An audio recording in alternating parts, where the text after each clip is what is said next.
नमस्कार। आज के इस खास विश्लेषण में हम आग के उन छिपे हुए रहस्यों और थर्मोडायनामिक्स की बात करेंगे जो भारी औद्योगिक बुनियादी ढांचा और ट्रांसपोर्टेशन को राख होने से बचाते हैं। ये एक ऐसा विज्ञान है जो हर दिन हमारे इर्द गिर्द काम करता है, लेकिन फिर भी हमारी नजरों से बिल्कुल छिपा रहता है।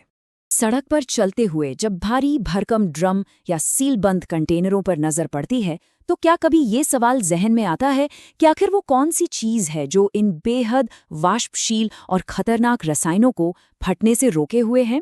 मतलब एक एकदम सुरक्षित फ्यूल टैंक और एक भयंकर धमाके के बीच की वो बारीक रेखा क्या है? आइए इसी से शुरुआत करते हैं। भाग 1, दहन की बुनियादी बातें।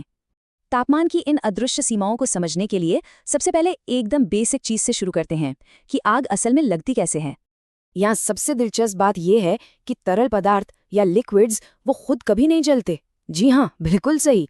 असल में उन्हें इतना गर्म होना पड़ता है कि उनमें से ज्वलनशील भाप यानी फ्लेमेबल वेपर्स निकल सकें, और जब ये वेपर्स हवा में मौजूद ऑक्सीजन और गर्मी के साथ मिलते हैं तब जाकर आग लगती है। इससे ही हम फ्यूल, ऑक्सीजन और हीट का फायर ट्रायंगल कहते हैं। भाग 2, फ्लैश और फायर पॉइंट। अब देखते हैं कि जैसे जैसे तापमान बढ़ता है वैसे वैसे खतरे का लेवल कैसी बदलता जाता है। सबसे पहला और अहम पड़ाव है फ्लैश पॉइंट। ये वो न्यूनतम तापमान है जहां किसी लिक्विड से इतनी वाष्प निकलती है कि अगर उसके पास कोई चिंगारी या लौ लाई जाए तो सतह पर एक पल के लिए चमक या फ्लैश पैदा होता है। आग लगती तो है, लेकिन बस 1 सेकंड के लिए, और फिर तुरंत बुझ जाती है, क्योंकि लगातार जलने के लिए जितनी भाप चाहिए उतनी अभी बन नहीं पा रही है। इसे एक रोजमर्रा के उदाहरण से समझते हैं। मान लीजिए मिट्टी के तेल यानी केरोसिन को 62 डिग्री सेल्सियस तक गर्म किया जाता है। इस तापमान पर यह इतनी वाष्प बना लेता है कि एक छोटी सी लौ दिखाते ही एक तेज चमक दिखाई देती है। लेकिन जैसा कि हमने अभी बात की, वाष्प का बनना इतना तेज नहीं है कि आग टिक सके, इसलिए वो चमक तुरंत शांत हो जाती है। लेकिन रुकिए, अगर गर्मी को बस कुछ और डिग्रीज बढ़ा दिया जाए तो पूरी कहानी बदल जाती है और हम पहुंच जाते हैं फायर पॉइंट पर। ये वो न्यूनतम तापमान है जहां लिक्विड इतनी तेजी से और इतनी ज्यादा वाष्प छोड़ने लगता है कि एक बार आग लग जाए तो फिर इग्निशन सोर्स या लॉ को हटा लेने के बाद भी वो लगातार जलती रहती है। ये एक कंटिन्यूअस चेन रिएक्शन बन जाता है। तो अगर दोनों की तुलना करें तो अंतर बिल्कुल साफ है। फ्लैश पॉइंट एक तरह की वार्निंग बेल है जो बताती है कि माहौल ज्वलनशील हो चुका है। वहीं दूसरी तरफ फायर पॉइंट एक लगातार चलने वाली स्वसंचालित आग है।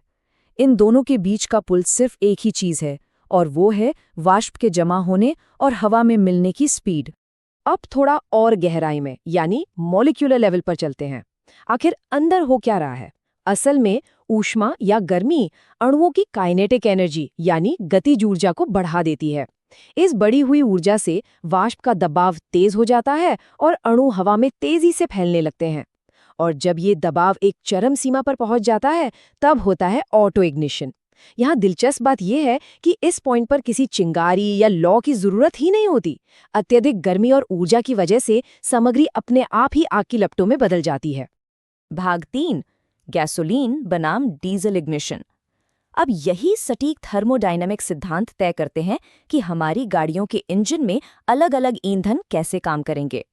ये तुलना देखिए, बहुत ही शानदार है। गैसोलीन यानी पेट्रोल का फ्लैश पॉइंट -43 डिग्री सेल्सियस होता है। मतलब ये बेहद वाष्पशील है और इसे जलाने के लिए एक स्पार्क प्लग की सख्त जरूरत होती है। इसके उलट डीजल काफी स्थिर होता है। इसका फ्लैश पॉइंट 52 डिग्री से ऊपर है। लेकिन मजेदार बात ऑटो इग्निशन की है। पेट्रोल को अपने आप जलने के लिए बहुत ज्यादा गर्मी चाहिए, जबकि डीजल कम तापमान पर ही ऑटो इग्नाइट हो जाता है। बिल्कुल इसी वजह से डीजल इंजनों में स्पार्क प्लग नहीं लगाए जाते, वो सिर्फ इंजन कंप्रेशन से पैदा होने वाली जबरदस्त गर्मी से ही काम कर जाते हैं। भाग 4, ओपन और क्लोज्ड कप टेस्टर्स। अब गाड़ियों के इंजन से बाहर निकलकर जरा लेबोरेटरी की तरफ रुख करते हैं, जहां वैज्ञानिक इन खतरनाक सीमाओं को पूरी सुरक्षा के साथ मापते हैं। इंडस्ट्री लेवल पर किसी बड़े हादसे या विनाशकारी वाष्प के बादलों को बनने से रोकने के लिए engineer Pensky Martins close cup जैसे बेहद एडवांस उपकरणों का इस्तेमाल करते हैं। इस मशीन का डिज़ाइन ही अपने आप में इतना सटीक है कि ये बिना किसी खतरे के 100% सुरक्षित टेस्टिंग मुमकिन बनाता है। इसकी काम करने की प्रक्रिया काफी सख्त है। इसमें एक पीतल के कप में तेल का सैंपल डालकर उसे पूरी तरह सील कर दिया जाता है। फिर तापमान को बहुत ही कंट्रोल्ड तरीके से सिर्फ 5 से 6 डिग्री प्रति मिनट की दर से बढ़ाया जाता है। इससे होता यह है कि वाष्प बाहर नहीं निकल पाती और अंदर ही जमा होती रहती है, जिससे उस लिक्विड का एकदम सटीक और सबसे कड़ा फ्लैश पॉइंट सुरक्षित रूप से सामने आ जाता है। अब लैब में ये दोनों तरीके असल जिंदगी के अलग अलग खतरों की नकल करते हैं। क्लोज्ड कप टेस्टिंग बिल्कुल वैसी ही स्थिति बनाती है जैसे कि ट्रांसपोर्ट होने वाले बंद फ्यूल टैंक या ड्रम के अंदर होती है। वहीं ओपन कप टेस्टिंग खुले वातावरण की नकल करती है, जैसे अगर जमीन पर तेल गिर जाए या कोई टैंक खुला रह जाए। सही परिस्थिति के लिए सही टेस्ट चुनना बहुत जरूरी है, वरना एक छोटी सी गलती भारी पड़ सकती है। भाग 5 सुरक्षा और अनुपालन। अब तक हमने तापमान की जिन बढ़ती सीमाओं की बात की है, उन्हें इतनी बारीकी से मापने का एक बहुत ही बड़ा और वैश्विक कारण है। इन्हीं क्लोज्ड कप टेस्टिंग के डेटा को आधार मानकर ओशा जैसे अंतर्राष्ट्रीय संगठन खतरनाक रसायनों को अलग अलग सख्त श्रेणियों में बांटते हैं, जैसे कि इस टेबल में देखा जा सकता है।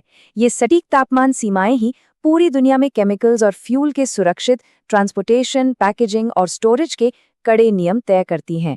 यही वो नियम हैं जो बड़े हादसों को टालते हैं। तो इस पूरे विश्लेषण के मुख्य निष्कर्ष क्या निकलते हैं? फ्लैश पॉइंट बस एक चेतावनी है कि वाष्प बन रही है। फायर पॉइंट वो सीमा है जहां आग लगातार जलती रह सकती है।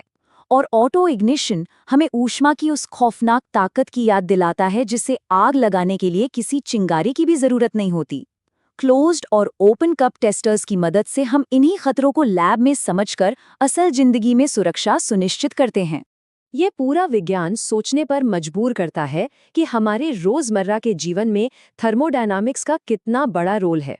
अगली बार हाईवे पर जब भी कोई बड़ा सीलबंद फ्यूल ट्रक बगल से गुजरे, तो ये ख्याल जरूर आना चाहिए कि तापमान की वही अदृश्य सीमाएं ही उस खतरनाक लिक्विड को खामोश और सुरक्षित रखे हुए हैं। विज्ञान हर पल बिना आवाज किए स्थिरता और विनाश के बीच की एक मजबूत दीवार